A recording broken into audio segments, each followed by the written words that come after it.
Are you a mom that is asking yourself the question, am I being manipulated? Am I being played here? I think we've all asked ourselves that question. If you're watching this video, it's highly likely you have asked yourself that question because we don't want to believe that that's really happening. We don't want to believe that that's the truth. But in your situation, it just might be the case. And so today I want to dive into 4 signs of manipulation.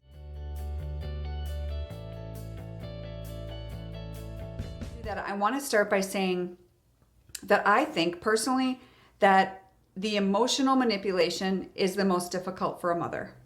And we want to see the best in our child, right? We don't want to believe that they're purposefully hurting us, purposefully manipulating us.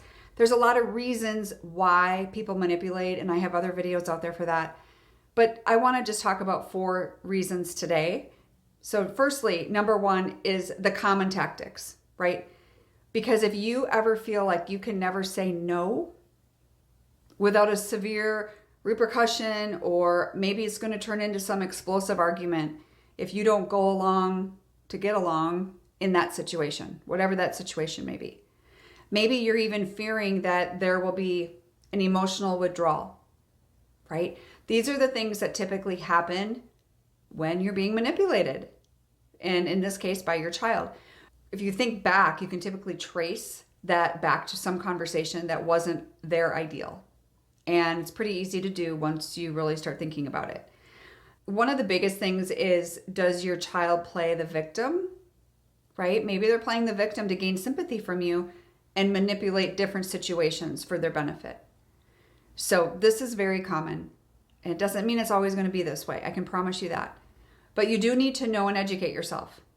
You need to think about guilt tripping, gaslighting, or like I said, playing the victim, because that will empower you to recognize when this is happening. And I think sometimes we too quickly, as a society, too quickly label a behavior or diagnose someone with something because they have a behavior. But I do encourage you to see a trend before you start thinking that way. So number 2 is financial manipulation. This is a big one and super, super common, because you're probably going to feel anxiety when you start thinking about withdrawing, whether maybe you're an enabler and they continue to manipulate you and you have this fear around that. You probably are going to feel that anxiety. And also you may fear that your child's going to resent you if you choose to not have boundaries around the finances. So I think a lot of moms continue to enable because they fear that the child's going to walk away. And I know how difficult it can be, but it is a choice like so many other things. And if what you're currently doing is not working, and it hasn't been working for a long time, then many times you need to challenge yourself. I think it's time to try option B or C, right? Again, each situation is so different. So I'm not here on this video to tell you what to do without having any idea of your specific circumstance. So for those of you moms that have been navigating this journey, whether you're estranged or you're just navigating just a tough relationship, it's really, could be, maybe it's toxic, maybe there's just a lot of things going on and you're just really unsure of how to handle things.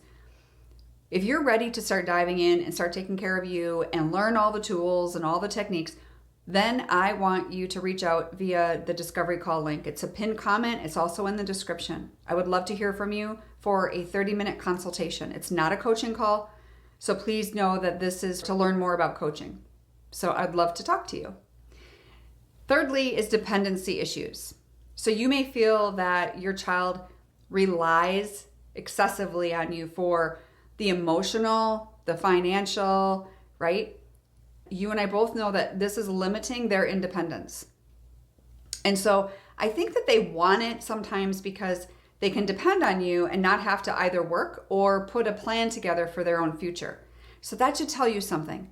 Something is stopping them. People don't just not want to move forward for no reason. But we want to encourage them to make those decisions for themselves. If you look at every time where you save the day for them, think about what that looks like. Think about that as an intervention, like you're intervening every time you save the day. Maybe your child isn't asking you for money, but maybe they're relying on you for all their decisions, their emotional support, again, limiting their own independence. So then they have no self-esteem because they are not thinking that they're even capable of doing something great on their own. They've never done it because maybe you've done it for them. So they have no idea that that's possible. The reality is, I think that every mom knows deep down when she's being manipulated. We've all been there at some point or another in some capacity. So we've all been manipulated by various people. It might not have even been your child in other cases, right? So over a period of time, when you start to see a pattern, then it becomes easier to spot. But your job is to stop. Because if you're teaching your son or daughter that this is okay and this is how to treat you, you're honestly teaching them how to treat themselves and others. So life is not easy. Your situation might be really complicated right now, but this will have an impact on your own life as well if you're not careful. You think you're just helping them, but really what you're doing is you are going to end up having chronic stress, anxiety, maybe even depression because you've allowed this to go on too long. And it's time to take care of you as well. So if that's you, I would love to talk to you in that discovery call. But until then, God bless. See you in the next video.